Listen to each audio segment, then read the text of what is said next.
ఓం గం గణపతయే నమః.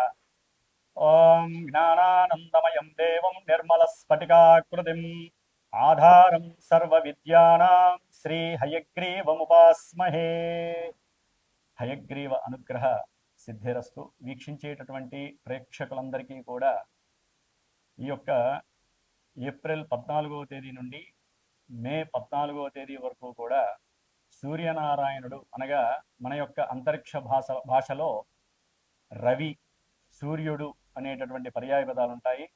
కాబట్టి ఈ సూర్య భగవానుడు మీనరాశిలో నుంచి మేషరాశిలోకి తన యొక్క ప్రవేశాన్ని కావిస్తూ ఉచ్చస్థితాన్ని కలిగినటువంటి 10 డిగ్రీల వరకు కూడా ఈ సూర్య భగవానుడు ఉచ్చస్థితిని కలిగి ఉంటాడు. కాబట్టి ఎంతోమంది రాశుల వారికి అట్లాగే సూర్యగ్రహ నక్షత్రాలైనటువంటి కృత్తికా నక్షత్రము, ఉత్తరా నక్షత్రము, ఉత్తరాషాఢ నక్షత్రము, అట్లాగే సింహరాశి, కొంతమంది రాశుల వారికి అట్లాగే ఈ నక్షత్రాల వారికి కూడా చాలా చక్కటి ఆరోగ్యము, అనుకున్న కార్య అధీష్టాలు, ఉన్నతమైనటువంటి ఉద్యోగ ప్రాప్తి కలగడానికి అవకాశం లభిస్తుంది. ముఖ్యంగా ఎవరైతే ప్రభుత్వ ఉద్యోగపరంగా ఎన్నో ఎగ్జామ్స్ రాసి ఎన్నోసార్లు ప్రభుత్వ ఉద్యోగాలకు సంబంధించినటువంటి పరీక్షలు రాసి ఉన్నారో వారందరికీ కూడా చక్కటి ఉత్తీర్ణత శాతం కలిగి అట్లాగే ఉద్యోగ ప్రాప్తి కలగటానికి అవకాశాలు మెండుగా ఉన్నాయి. ముఖ్యంగా ఈ యొక్క నెలలో ఏప్రిల్ 14 నుంచి కూడా మే 14 వరకు గ్రహస్థితుల్ని కనుక పరిశీలించినట్లయితే ముఖ్యంగా మాసవారి మేష సంక్రమణం అంటే రవి ఒక రాశిలో నుంచి ఇంకొక రాశిలోకి ప్రవేశించినప్పుడు సంక్రమణం అంటారు. ఇది చాలా విశిష్టమైనటువంటిది. అటు పితృదేవతలకి చాలా పవిత్రమైనటువంటి రోజు ఈ సంక్రమణం. అట్లాగే ఈ యొక్క సూర్య భగవానుడు నెలకి కరెక్ట్గా 1 డిగ్రీ చొప్పున రోజుకి 30 డిగ్రీలు కూడా పరిభ్రమిస్తూ 30 రోజుల్లో ఆయన మారేటటువంటి నక్షత్రాలను బట్టి వారి జాతక చక్రంలో ఎవరైతే ఈ రాశులు చూసుకుంటున్నారో వారి యొక్క జాతక చక్రంలో నడిచేటటువంటి దశలు, అంతర్దశలు, విదశల్ని బట్టి వారి యొక్క జన్మలగ్నాన్ని బట్టి ఈ సూర్య భగవానుడు ఎక్కడ ఉంటాడో ఆ యొక్క ఫలితాలని మనకి ఇప్పుడు ప్రసాదిస్తూ ఉంటాడు. మంచి కావచ్చు, చెడు కావచ్చు. కాబట్టి చాలామందికి రాశి మాత్రమే మా యొక్క నక్షత్రము, మా యొక్క రాశిదండి ఎలా ఉంటుంది అని మాత్రమే కనుక్కుంటున్నారు. కానీ ఈవెంట్స్ వైజ్ కానివ్వండి, లేదా మీకు ఏదైనా ఇబ్బందులు కలుగుతున్నప్పుడు మీ జాతక పర్యవేక్షణని మీ మనసుకి నచ్చినటువంటి గురువు ద్వారా చక్కగా తెలుసుకొని ఎన్ని రోజులు, ఎన్ని నెలలు మేము జాగ్రత్తగా ఉండాలి, ఏ అంతర్దశల్లో మేము విద్యకు కానివ్వండి, ఉన్నత విదేశాలకు కానివ్వండి, లేకపోతే వివాహపరమైనటువంటి చర్యలు చేపట్టడానికి, ముఖ్యంగా ఎవరైనా సరే ఆరోగ్యపరంగా బాలేనప్పుడు ఆరోగ్యానికి ఏ ఫలితాలు అంటే ఏ ఫలితాన్ని ఇచ్చేటటువంటి దేవతలను ఆరాధించాలి, అట్లాగే సంతానము కలగకపోవడానికి కారణం ఏంటి, ఇవన్నీ కూడా జన్మజాతకంలో మాత్రమే తెలుస్తాయి. రాశిని బట్టి కొంతవరకు మాత్రమే మనకి జాతక విశ్లేషణ పరంగా ఇక్కడ ప్రస్ఫుటమవుతాయే తప్ప డైరెక్ట్గా చంద్రుడు అనేటటువంటి వాడు మానసిక చర్యల్ని మాత్రమే సూచిస్తాడు, సూర్యుడు మాత్రమే ఆత్మని సూచిస్తూ ఉంటాడు. కాబట్టి జన్మజాతకం ప్రధానం. ముఖ్యంగా ఈ యొక్క నెలలో గ్రహాల యొక్క గోచార స్థితులను కనుక మనం గమనించి ఉన్నట్లయితే కనుక సూర్య భగవానుడు మేషరాశిలో ఏప్రిల్ 14 నుంచి మే 14 వరకు ఉంటాడు. అట్లాగే మాసగ్రహాలైనటువంటి శుక్ర భగవానుడు ఈ యొక్క మేషరాశిలో దాదాపుగా ఏప్రిల్ 19వ తేదీ వరకు ఉండి ఏప్రిల్ 19 నుంచి మరలా వచ్చే సంక్రమణం వరకు కూడా వృషభ రాశి తన యొక్క సొంత రాశిలో ఉండి చాలా చాలా మేలు కలిగిస్తాడు కొన్ని రాశుల వారికి. అట్లాగే బుధ మహారాజు, మరి ఈ బుధుడు దాదాపుగా 11వ తేదీ ఏప్రిల్ 11 వరకు కూడా కుంభరాశిలో ఉంటూ మీనరాశిలో దాదాపుగా ఈ యొక్క ఏప్రిల్ 11వ తేదీ నుండి కూడా చివరి వరకు ఉండే అవకాశం ఉంటుంది. కాబట్టి ఈ యొక్క శుక్ర భగవానుడు, బుధుడు, అట్లాగే రవి, ముఖ్యమైనటువంటి గ్రహము కుజుడు. ఈయన శనితో కలిసి మే 10వ తేదీ వరకు కూడా మీనరాశిలోనే సంచారం చేస్తూ ఉంటాడు. కొంచెం కొన్ని రాశుల వారు మాత్రము కుజుడు, శని ఆపరేటింగ్ అయ్యేటటువంటి రాశి మీనరాశి కాబట్టి కొన్ని రాశుల వారు చాలా జాగ్రత్తగా ఉండాలి. ఏదేమైనప్పటికీ కూడా ఎవరైనా సరే వారి యొక్క జాతక పర్యవేక్షణతో పాటుగా ఈ యొక్క గోచారాన్ని చూసుకున్నప్పుడు మరి ఏ దేవతల్ని ఆరాధించాలి అనేటటువంటి విషయాన్ని తమ యొక్క గురువుల్ని చక్కగా కనుక్కొని విశదీకరించుకొని ఆ యొక్క దేవతా నామాలను కానీ, స్తోత్రాలను కానీ, అర్చనలు కానీ, పూజలు, జపాలు, హోమాదులు చేయించుకుంటే మాత్రమే వారి యొక్క కర్మ పరిపక్వత చెందుతుంది, అనుకున్న కార్యాలయంతో ముందుకు వెళ్ళటానికి అవకాశం ఉంటుంది. కాబట్టి సర్వే జనా సుఖినో భవంతు అనేటటువంటి నామాన్ని అందరూ ఆచరించండి.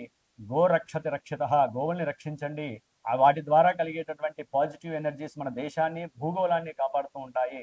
వృక్షో రక్షత రక్షిత, వృక్షాలని ఎవరు కూడా ఛేదించకండి, వృక్షాలని సాధ్యమైనంత వరకు పెంపొందించుకోండి. ఎందుకంటే ఒక్కొక్కరి యొక్క జన్మ నక్షత్రాన్ని బట్టి ఒక్కొక్క వృక్షము ఉంటుంది, రాశుల్ని బట్టి వృక్షం ఉంటుంది. కాబట్టి ఆ వృక్షాలని పెంచితే గనక వారి యొక్క ఆయురారోగ్యాలు బాగుంటాయి. ఇట్లా ఎన్నో విషయాలు మన యొక్క జ్యోతిష్య శాస్త్రంలో నిక్షిప్తమై ఉన్నాయి. కాబట్టి మరి మేషరాశి నుంచి మీనరాశి వరకు, అట్లాగే అశ్విని నక్షత్రం నుంచి రేవతి నక్షత్రం వరకు ఎవరికి ఈ మాసాంతము సూర్య సంక్రమణం వలన మేషరాశిలో సంక్రమించినటువంటి ఈ యొక్క సూర్య సంక్రమణం వలన ఈ 4 గ్రహాలతో పాటుగా కుజుడు, అట్లాగే గురుడు మిథున రాశిలోనే ఉంటాడు, అట్లాగే శని భగవానుడు మీనరాశిలో ఉంటాడు, కేతువు సొంత నక్షత్రంలో సింహరాశిలో ఉంటాడు, రాహువు కుంభరాశిలో సొంత నక్షత్రంలో ఉంటూ కూడా వారు చేసే విన్యాసాలు, వారిచ్చే ఫలితాలు మనం ఇప్పుడు తెలుసుకుందాం. ఓం శ్రీమాత్రే నమః. మకర రాశి వారికి ఏప్రిల్ 14 నుంచి మే 14 వరకు గ్రహాల యొక్క గోచార స్థితిగతులను కనుక గమనించినట్లయితే, ద్వితీయ స్థానంలో అనగా కుటుంబము ధనస్థానంలో ఉన్నటువంటి రాహువు, అష్టమంలో ఉన్నటువంటి కేతువు, వీరిరువురు కూడా కుటుంబపరమైనటువంటి ఎన్నో సమస్యలకి, అట్లాగే నేత్ర సంబంధిత దోషాలకి, బ్యాంకులో ఉన్నటువంటి ధనము అపహరించేటటువంటి పరిస్థితి కావచ్చు, మిస్ అయ్యేటటువంటి పరిస్థితి కావచ్చు, కుటుంబంలో విభేదాలు కలిగేటటువంటి పరిస్థితి, అది అన్నదమ్ముల పరంగాన, ఉద్యోగ పరంగాన, ఉద్యోగంలో ఏదైనా సరే వ్యాపార పరంగా కానీ, భాగస్వాముల పరంగా కావచ్చు, ఏ రకంగానైనా సరే ఆర్థిక పరమైనటువంటి విషయాలలో వీరికి సమస్యలు తెచ్చిపెట్టే పరిస్థితి కలుగుతోంది.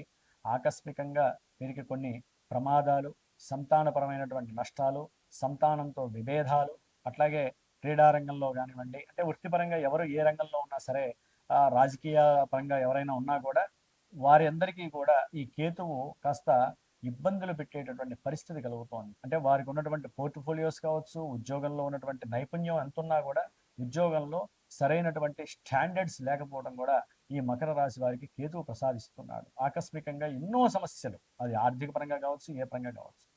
అట్లాగే వీరికి 3వ స్థానంలో ఉన్నటువంటి కుజ భగవానుడు, అట్లాగే శని భగవానుడు, వీరిద్దరితో పాటుగా నీచ స్థిత బుధుడు.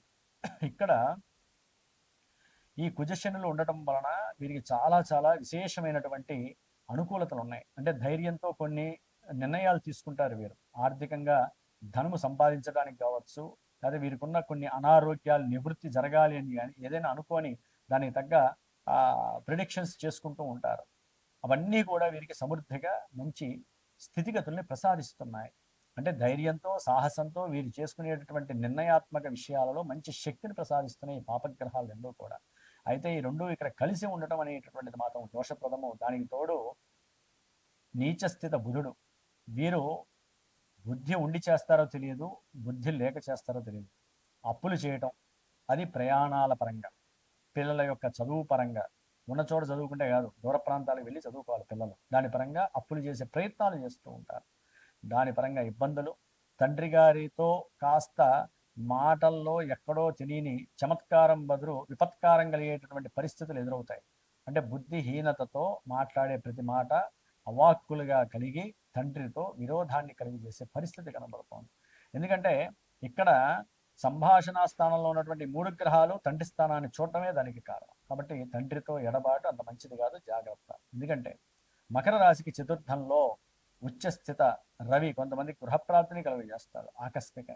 ఆకస్మికంగా కొంతమందికి ఉన్న ఇంట్లోంచి వేరే ఇంట్లోకి మారే ప్రయత్నము, అట్లాగే తల్లిగారి కానీ తండ్రి గారి పరంగా కానీ కాస్త సౌఖ్యహీనత కలగటము, సౌఖ్యంగా మాట్లాడలేకపోవటము, వారి విషయాలు చర్చించలేకపోవటము, ఇలాంటివి జరగడానికి అవకాశాలు ఎక్కువగా ఉన్నాయి.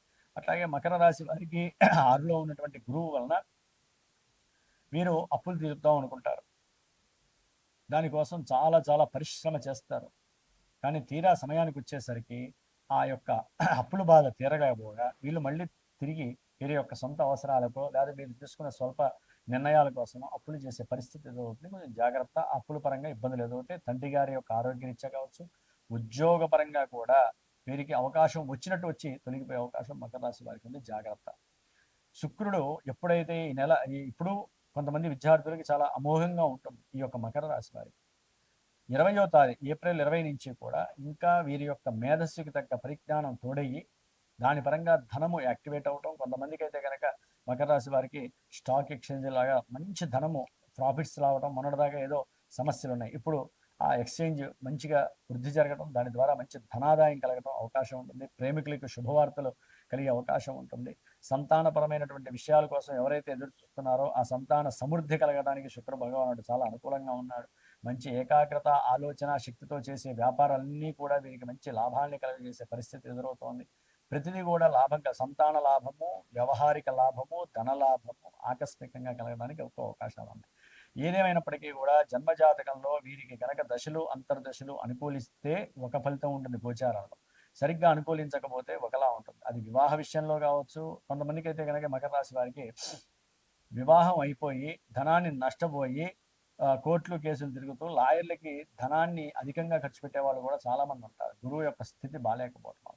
అట్లాగే పెళ్లి చేసుకొని విడిపోయిన వాళ్ళు కలవలేక ఇబ్బందులు పడుతూ ఉంటారు. లోపల అహంకార దర్పాల వలన కావచ్చు, కుటుంబంలో రకరకాల వాళ్ళు వాళ్ళకి ఏదో చెప్పి నూరి పోసేసి దాని ద్వారా కలవనీయకుండా చేస్తుంటారు. కాబట్టి దంపతులు ఎప్పుడు కూడా గుర్తుపెట్టుకోండి, మీ ఇద్దరి మధ్య ఏదైనా ఇబ్బంది వస్తే మీ ఇద్దరు కూర్చొని చర్చించుకోండి, మూడో వ్యక్తిని రాని మాట. దాని ద్వారా చిలికి గాలివాన అవుతుందే తప్ప ఎక్కడా కూడా సరైనటువంటి అనుకూలతలు కలగవు. కాబట్టి ఈ విధంగా వీరికి రాహువు, కేతువు, గురుడు, సూర్యుడు ఈ యొక్క గ్రహాల యొక్క పరిస్థితులు బాలేదు. కాబట్టి చేసేటటువంటి నిర్ణయాలలో ఆలోచించండి, తెలివి తక్కువగా ప్రవర్తించకండి.